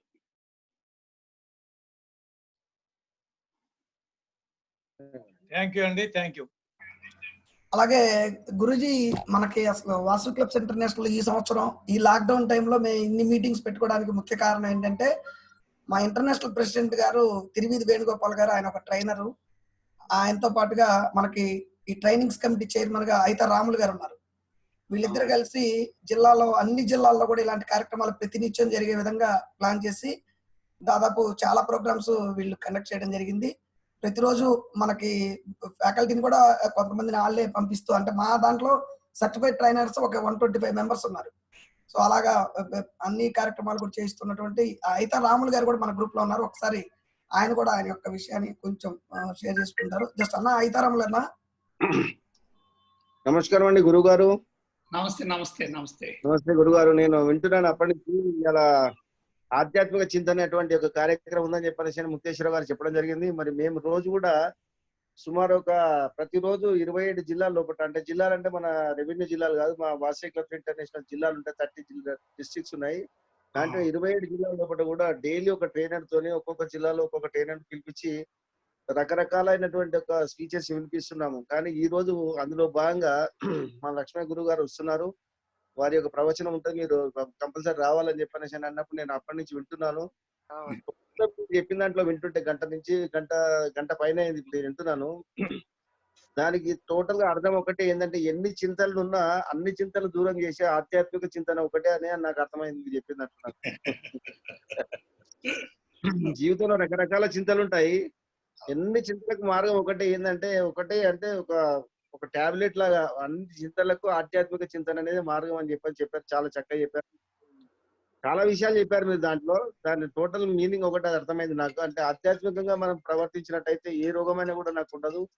పర్సనల్ గా మీకున్నటువంటి వాటి గురించి కూడా చెప్పారు.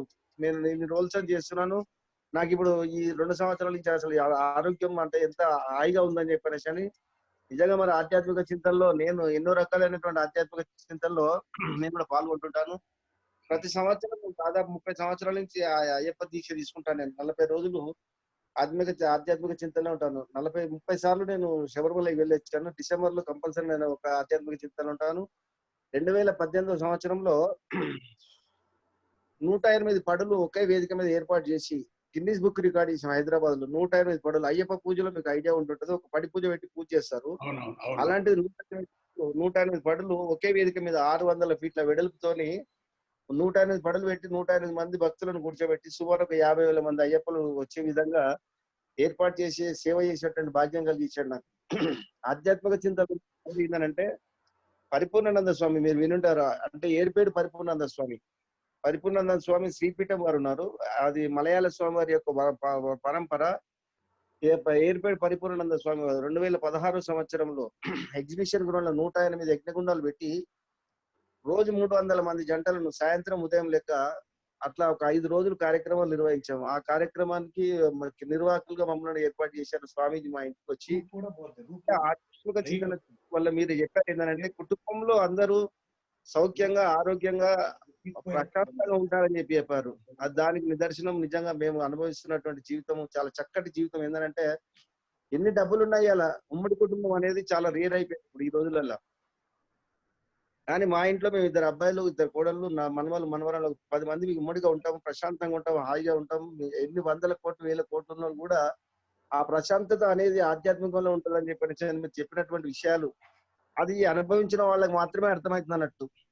చెప్పినట్టు ఏంటంటే అది కొంతమంది వింటారు, కొన్ని స్పీచ్లు వింటారు, విన్న తర్వాత అప్పుడు విన్నంత సేపు చాలా బాగా అనిపిస్తుంది, ఓ చాలా బాగా చెప్పారు గురూజీ అని అంటారు. మళ్ళీ పోయిన తర్వాత నా చిట్టి డబ్బులు రాలేదు, నా కలెక్షన్ రాలేదు, నా వ్యాపారం నడలేదు అని చింతనలో ఉంటారు. అది అవసరము, కానీ దాంతో పాటు ఆధ్యాత్మిక చింతన అనేది కూడా చాలా అవసరం అని చెప్పని చాలా చక్కగా చెప్పారు మీరు.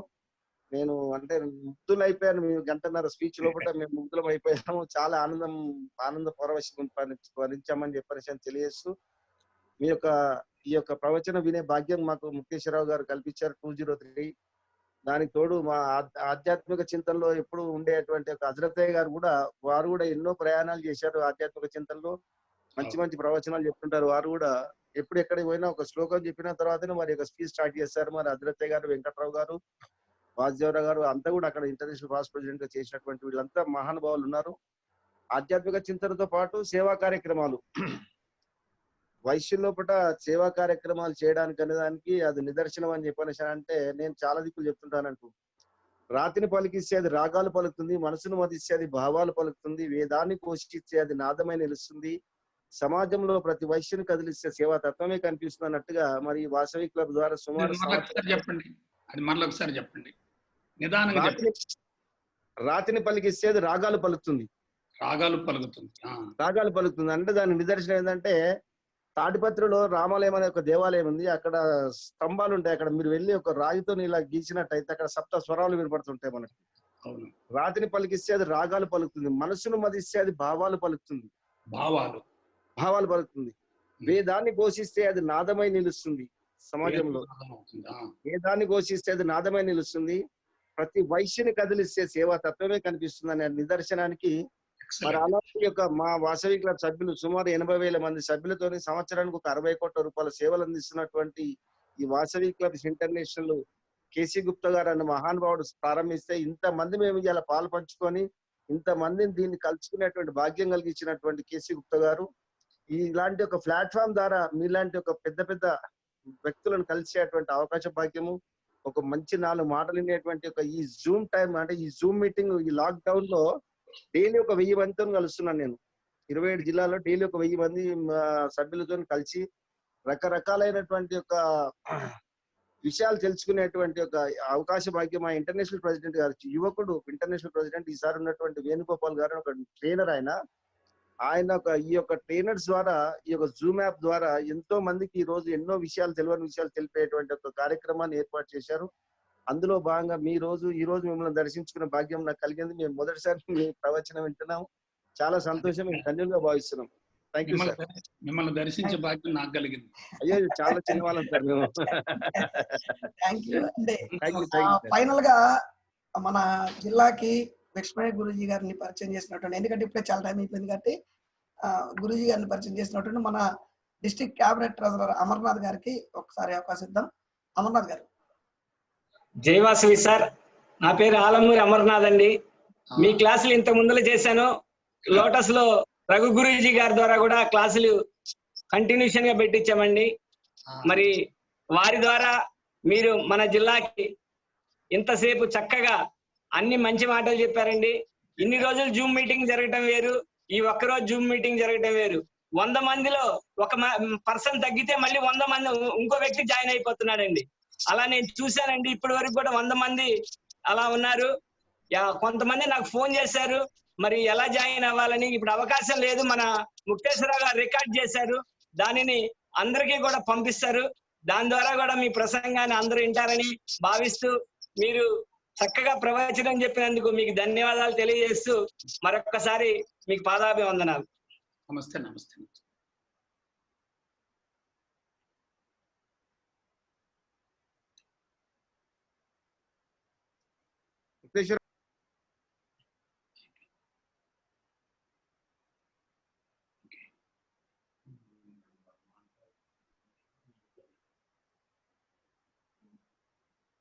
మ్యూట్లోకి వెళ్ళిపోయిందా?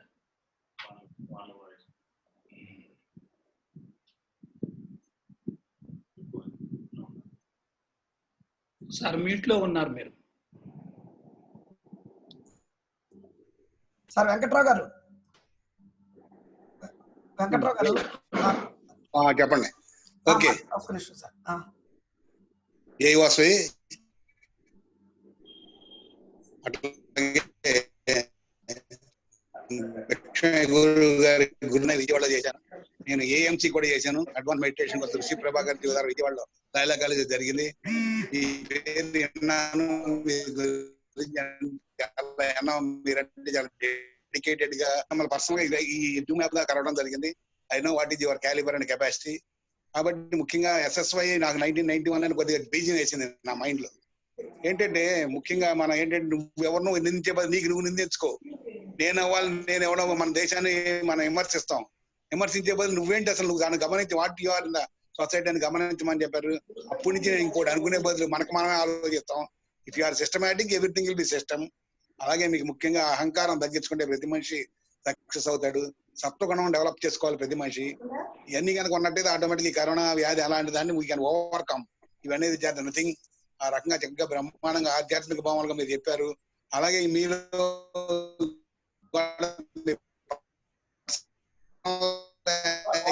చెప్పారు మన రుగ్మతలు అవన్నీ కూడా.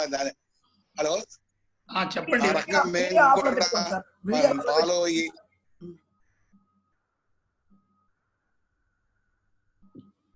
ఓకే ఓకే రావట్లేదా?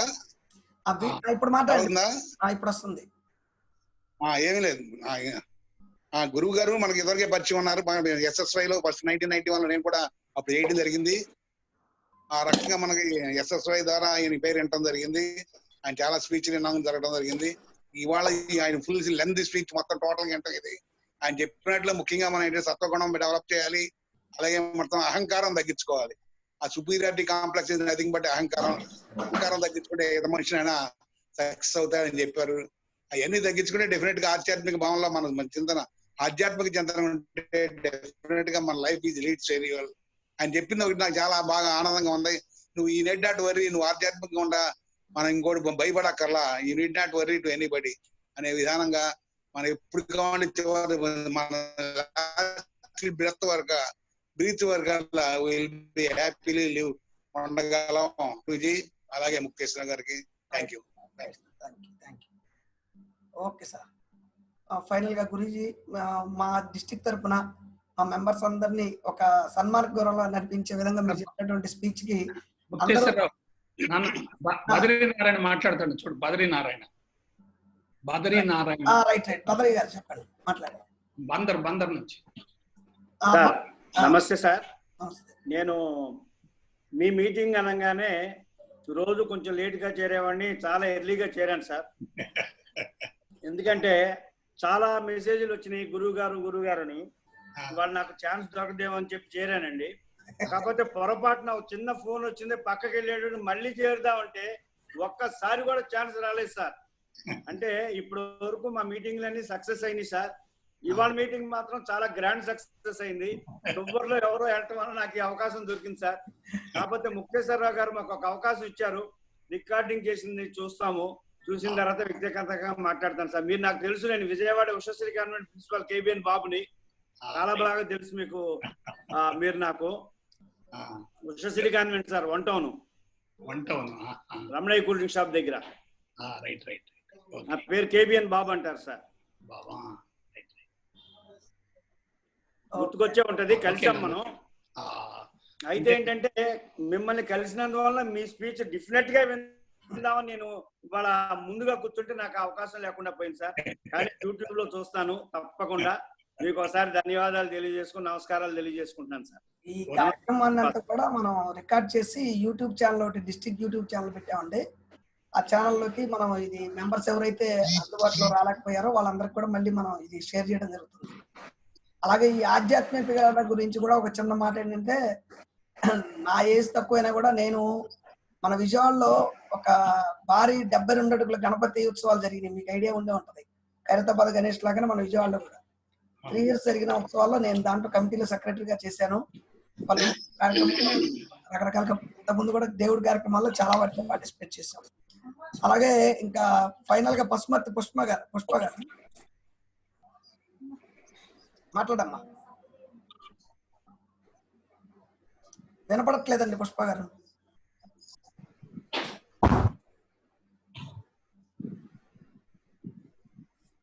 హలో, సమ్ మైక్ ప్రాబ్లం అమ్మా, రావట్లేదు, వాయిస్ రావట్లేదు. వాణి గారు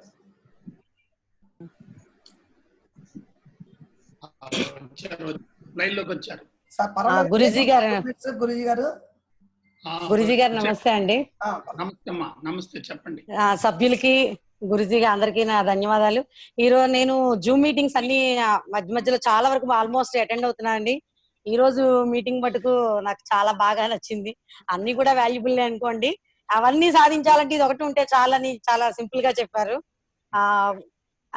నాకు అర్థమైంది టోటల్ గా నేను నాది నా అహంకారం అనేది వదిలేస్తే మొత్తం సమస్యలన్నిటికీ ఆటోమేటిక్ గా సాల్వేషన్ వస్తుంది. అదొక్కటే నేను నాది అనేది వదిలేస్తే ఇంకా టోటల్ లైఫ్ అంతా ప్రశాంతంగా ఉంటుంది. నెక్స్ట్ మనం నలుగురిని ఇష్టపడతాం, నలుగురిని మనం ఇష్టపడతాం, వాళ్ళు మనల్ని ఇష్టపడతారు. అంతా సాఫీగా జరిగిపోద్ది. అది ఆ పదం మటుకు ఒక్క సింగిల్ లెటరే, కానీ దాన్ని ప్రాక్టికల్ గా చేయాలంటే మటుకు చాలా చాలా ప్రాక్టీస్ లేకపోతే హిప్నోటైజ్ లాగా మనం ఎప్పటికప్పుడు చెప్పుకుంటూ వెళ్తూ ఉండాలి. అది ఎట్లా నిజ జీవితంలో చెయ్యాలి అది పాయింట్ అయితే తెలుసు, కానీ ఆచరణలో మటు వచ్చేప్పటికీ అది కష్టమవుతోంది. అవి వదిలేస్తే మటుకు లైఫ్ అంతా హ్యాపీ అండి. మరి సులువు మార్గం ఏదైనా ఉందా చెప్పండి. ఒక చిన్న చెప్పమంటారా బద్రీనాథ్? అమ్మ కుమారి చెప్పండి సార్. ఆధ్యాత్మిక మార్గానికి జ్ఞానమే ప్రాణం. జ్ఞానమే ప్రాణం. ఆ జ్ఞానం ఎలా ఉండాలంటే పరిపూర్ణ జ్ఞానం కావాలి.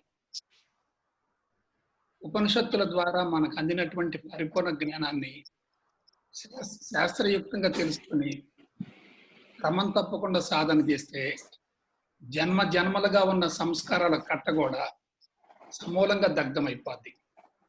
మీకు ఒక్క నిమిషం టైం ఇస్తే చెప్తాను. పాత కర్మలు కరిగిపోవాలి, క్రొత్త కర్మలు చేరకుండా ఉండాలి. పాత కర్మలు కరిగిపోవాలి, క్రొత్త కర్మలు చేరకుండా ఉండాలి. దానికి జ్ఞానపరంగా పరిణతి చెందేటట్లయితే ఒకటి జరుగుద్ది. జ్ఞానాగ్ని దగ్ధ కర్మాణం. జ్ఞానం అనేటటువంటి అగ్నిలో మన కర్మలు మొత్తం దగ్ధమైపోతాయి. ఏమిటా జ్ఞానం అంటే పరిపూర్ణ జ్ఞానం. అది ఎక్కడ లభిస్తుందంటే 1 ఉపనిషత్తులు, 2 బ్రహ్మసూత్రాలు, 3 భగవద్గీత. వేరే అంటుకోబాకండి. భగవద్గీత, బ్రహ్మసూత్రాలు, ఉపనిషత్తుల సారాన్ని గనక శాస్త్రీయ పందాలు అవగాహన చేసుకుంటే మీ జన్మ ధన్యం అవుద్ది. ఈ సందర్భంగా నేను ఒకటి చెప్తున్నాను. కఠోరంగా సాధన చేయకూడదమ్మా. కఠోర సాధన చేస్తే కోపం పెరుగుద్ది. కఠోర సాధకులు ఎప్పుడు మనశ్శాంతిగా ఉండరు. సాధన ఎలా ఉండాలంటే తక్కువ సమయంలో తక్కువ శ్రమతో ఎక్కువ లబ్ధి పొందాలి. దీనికి మీకు తెలిసిన ఒక చిన్న ఎగ్జాంపుల్ చెప్తాను. మనం బాత్రూమ్ 15 రోజులు గడగలేదనుకోండి, వాసన కొడుతూ ఉంటుంది, పాచి పడుతుంది. 15 బొంగలు నీళ్లు తీసుకెళ్లి పారిపోసినా కానీ బాత్రూమ్ క్లీన్ కాదు. ఒక అరబకెట్ నీళ్ళతోటి జట్టు పంపు తీసుకొని కనుక రేకు పెట్టి గీగితే అరబకెట్ నీళ్ళకే బాత్రూమ్ క్లీన్ అవుతుంది. ఇవాళ మనిషి ఎక్కువసేపు కూర్చోలేడు, కఠోరంగా సాధన చేయలేడు. కాబట్టి ఉపనిషత్తుల సారాన్ని కనుక మీరు సద్గురువు ద్వారా ఈ ఒక్క మాటేనండి, అనుభవాన్ని పొందిన గురువులు వేరు, సిద్ధాంతాన్ని సేకరించి బోధించే గురువులు వేరు. ఇవాళ సద్గురువులు లేరమ్మ ఎక్కడ కూడా. అటువంటి సద్గురువులుగా జీవించిన వాళ్ళలో నాకు నా హృదయంలో నిలిచిపోయిన మహానుభావుడు ఎవరంటే షిరిడి బాబా. ఆయన బోధించింది లేదు, మంత్రోపదేశాలు లేవు, ఎక్కడ ప్రవచనాలు లేవు, కానీ ప్రపంచం మొత్తం ఆయన వ్యాపించిపోయాడు. వాళ్ళు అనుభవ సారాన్ని పంచుతారు. మీరు కూడా చేయవలసిన పని ఏంటంటే ఉపనిషత్తుల్ని, బ్రహ్మసూత్రాలని, భగవద్గీతని కనుక జాగ్రత్తగా క్రోడీకరించుకొని పరిపూర్ణ జ్ఞానాన్ని పొందగలిగితే, దీనికి వివరం చెప్తాను. యజుర్వేదంలో ఉన్నటువంటి అహం బ్రహ్మాస్మి, ఆధరణ వేదంలో ఉన్నటువంటి అయమాత్మ బ్రహ్మ, నేను భగవంతుడను, సర్వం బ్రహ్మమయం. సోహం, సో అంటే పరమాత్మ, హం అంటే జీవాత్మ. మధ్యలో ఎవరున్నారంటే జీవుడు ఉన్నాడు. ఆ జీవుడు ఎలా ఉన్నాడంటే 3 గుణాలతో ఉన్నాడు. తమోగుణం, రజోగుణం, సత్వగుణం. తమోగుణం ఎలా ఉంది? కాంక్రీట్ గోడలాగుంది. రజోగుణం ఎలా ఉంది? ప్లైవుడ్ లాగుంది. సత్వగుణం ఎలా ఉంది? పలచటి వస్త్రం లాగుంది. ఆ 3 తీసేయండి. తమోగుణం, రజోగుణం, సత్వగుణం. ఇంకొక మాట చెప్తాను బిడ్డ, ఏమి లేదమ్మా, భగవంతుడు వ్యక్తి కాదు, శక్తి కాదు, వస్తువు కాదు, పదార్థం కాదు. భగవంతుడు సర్వత్రా వ్యాపించి ఉన్నాడు. అదే భగవంతుడు నీలో కూడా ఉన్నాడు. నేను భగవంతుడను అనేటటువంటి అంశం అనుభవంలోకి వచ్చిందంటే నీ లోపల ఉన్నటువంటి సంస్కారాల కట్ట మొత్తం దగ్ధమైపోద్ది. అప్పుడు సర్వత్రా భగవంతుడు కనపడతాడు. దీన్ని ఏమంటారంటే జీవాత్మను పరమాత్మతో అనుసంధానం చేయటం అంటారు. జీవుడికి పరమాత్మకు మధ్యలో ఉన్నటువంటి ఈ సంస్కారాల మూట, జీవభావం పోతే జీవుడే దేవుడు అవుతాడు. మనం పరబ్రహ్మ స్థితికి వెళ్ళాలి. ఆ స్థితి నుండి కార్యక్రమాలు నడుపుకోవాలి. అది అంతరంగంలో ఆసక్తి ఉండాలి. దైనందిన జీవితంలో సాత్విక భావన ఉండాలి. ఎదురుగా మిమ్మల్ని పొడవటానికి ఎవరైనా వచ్చినా సరే అతనిలో నీకు దేవుడే కనపడతాడు. మిమ్మల్ని ఎంత వరస్ట్గా నిందించిన వ్యక్తినైనా సరే మీరు క్షమించగలుగుతారు. ఈ ప్రపంచం మొత్తంలో క్షమాగుణాన్ని మించినటువంటి సాధన మరొకట్లేదు. మీరు ఎవరినన్నా తొందరపడి మాట అంటే క్షమించమని వేడుకోండి. మిమ్మల్ని ఎవరన్నా ఏదన్నా అంటే వాళ్ళని క్షమించి వదిలేయండి. అదే సాధన, ఇంకా వేరే సాధన. మరొక అంశంలో చూసుకుందాం. ఇప్పుడు అయిపోయింది కాబట్టి మీరు ఏమనుకోకండి. నమస్తే, జై గురుదేవ్. అయితే అన్న, ఇందాక మాట్లాడినటువంటి మా ట్రైనింగ్ కమిటీ చైర్మన్ గారు ఏదో ఒక చిన్న పాయింట్ ఏదో అడుగుతారని ఫోన్ చేశారు. చెప్పండి. అయితే రామ్ గారు. గురుగారు చెప్పండి. మేము చాలా దిక్కులు వెళ్తుంటాం, మాట్లాడుతుంటాము. ప్రతి మనిషికి ఏంటంటే సృష్టి లోపట ఊపిరి సాగితే జీవన యాత్ర, ఊపిరి సాగితే జీవన యాత్ర, ఊపిరి ఆగితే అంతిమ యాత్ర. ఊపిరి సాగితే జీవన యాత్ర, ఊపిరి ఆగితే అంతిమ యాత్ర. ఎప్పుడు ముగుస్తుందో తెలియదు ఈ జీవన పోరాటం. ఎందుకు నీకు ఈ ఆరాటం? అందుకే అంటున్నాం, ఆధ్యాత్మిక చింతన పెంచమంటున్నాం.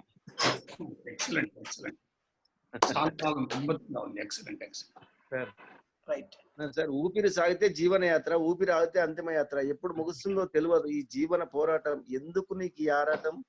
అందుకే అంటున్నాం, ఆధ్యాత్మిక చింతన పెంచమంటున్నాము అని ఒక అప్పుడప్పుడు మేము వెళ్ళినప్పుడు కొన్ని సందర్భాలలో చెప్తుంటాం. దాన్ని అందుకే అంటున్నాం, సేవ చేయమంటున్నాం అని కూడా చెప్తుంటాం. కొన్ని సందర్భాలలో సేవ చేయమని చెప్తుంటాం. అట్లా. Thank you sir. సార్, మరొకసారి మా జిల్లా V2 తరపున మీకు హృదయపూర్వక ధన్యవాదాలు తెలియజేస్తున్నాం. మీ యొక్క విలువైన సమాచారాన్ని, సమయాన్ని కేటాయించి మా అందరికి కూడా ఇన్ని విలువైన సమాచారాలు ఇచ్చినందుకు ఒక మాలో అయితే చాలా మార్పు వస్తుందని ఆశిస్తున్నాను. ఒక గురూజీ గారిని పరిచయం చేసినందుకు అమర్నాథ్ గారికి కూడా మరొకసారి ధన్యవాదాలు తెలియజేస్తూ ఈ కార్యక్రమాన్ని ఇంతటితో ముగిస్తున్నాం. మీరు జై అంటాం, మేము జై వాసు అనడం అనేది మాకు అలవాటు అనమాట, అమ్మవారిది. నేను కూడా అంతే, జై వాసు.